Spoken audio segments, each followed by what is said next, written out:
So I don't know if you heard that or not. That's a new LS6, but the reason it sounds different isn't because it's an LS6. I'm going to tell you that, and I got a couple other things real quick.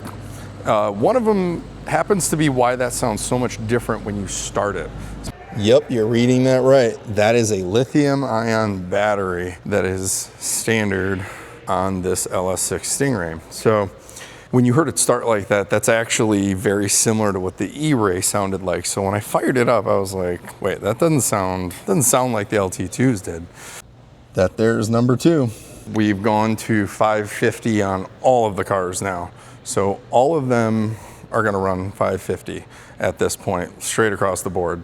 No more 040. 040 is only gonna be on 2026 and previous with the LT2 motors. So from going forward, 550, that's it.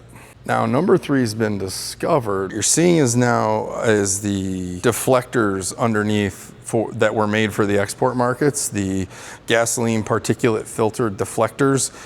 Those are now standard on LS6 cars.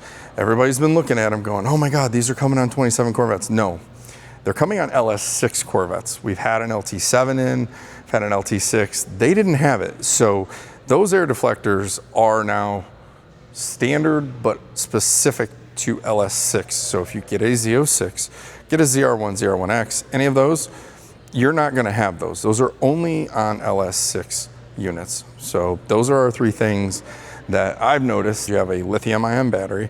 Your now 550 Supercar Mobil 1 is going to be the factory fill. And the air deflectors that go into the engine compartment are standard and only on LS6 cars. So now you know. Subscribe so you don't miss the next Corvette update, and drop all of your questions in the comments.